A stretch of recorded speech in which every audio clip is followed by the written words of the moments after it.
everybody, Chris Stokes from Custom Fitness Personal Training Studio today talking about the problems with lunges and how to make them work for you to make your workout more beneficial. So a lot of times as clients come in to meet with us for the first few times, one of the things that we hear is, I don't like squats, I don't like lunges, they hurt my knees, I don't ever feel good when I do them.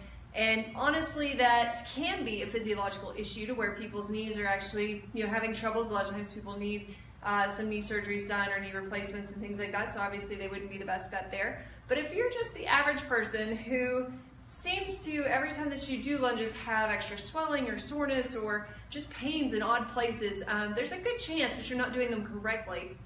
So we want to go over that today, kind of give you some different options on how to perform those in a safe manner so that they don't hurt you anymore, and also to help you to learn different ways that we can kind of start to change that lunge up a little bit so that maybe it's a little more beneficial for you. So I'm going to bring Lawrence in. He's one of our awesome trainers here, and he's going to be showing the form for me as I walk you through this. So for our lunges, go ahead and step back for them so they can see your feet. We're going to start in this stance here with our feet hip width apart, and we're going to take a great big step forward, so big that the back foot actually rolls up onto the ball of the foot.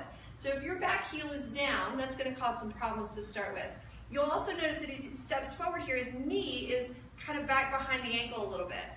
Now, the rule of thumb for lunges is the fact that the front leg bears the weight while the back leg controls the movement. So as he goes down into this lunge, we're going to think north and south. That back knee is going to be in control of the movement. It's going to go down, it's going to come right back up. And as he goes down again, you'll notice that this front knee here is going to stay right on top of the ankle, that it doesn't jet out in front. So if he were to go forward in that movement, it would end up looking like this, and that's where a lot of pressure can build in that knee. So rather, he's going to push back, make sure the back leg's in charge, and come right back up into the stance.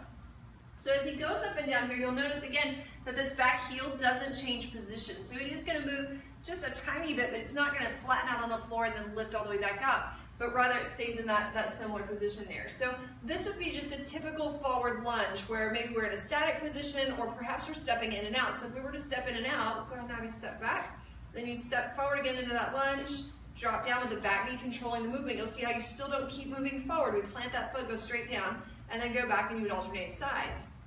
So we always stop the foot, go north and south.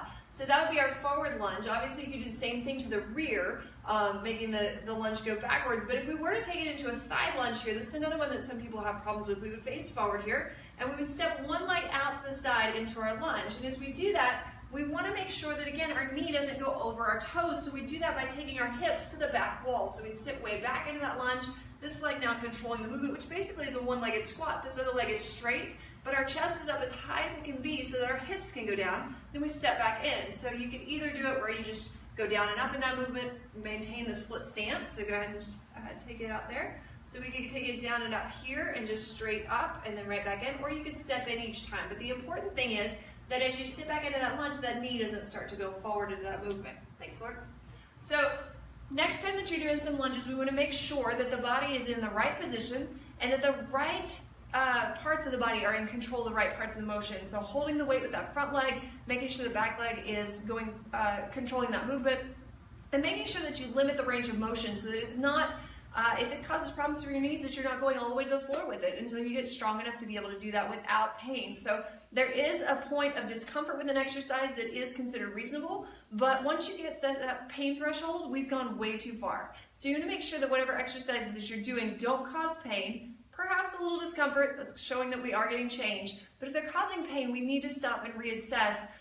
Maybe it's not oh, I should never do that again, but instead rather, am I doing this correctly and can I get some help on how to do it correctly? So if you want more help on your forming technique, on making sure that the exercises you're doing are beneficial, they're efficient, they're effective, but they're not going to hurt you, that's where our team comes in. We'd love to help you out with that. Feel free to give us a call, 806-322-3188. And remember that if you personally have 20 pounds or more that you would like to lose before Christmas, October 30th, we are doing our next downsize challenge. It's going to be the last downsize of the year. So if you went in on that, we have room for 20 participants.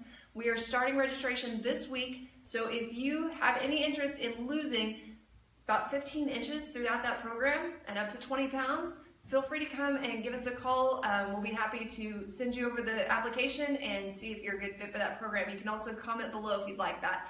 But we'd like to help 20 more people before the end of 2017 to lose another 15 inches. And remember that if you do, the deal with downsize is when you lose those 15 inches, you get your money back. So no risk to you as long as you're willing to put in the work that it takes to get those 15 inches off, and that's changing our habits, changing our eating, and starting to exercise more often. So any questions, feel free to give us a call. Otherwise, we'll see you soon. Have a great one.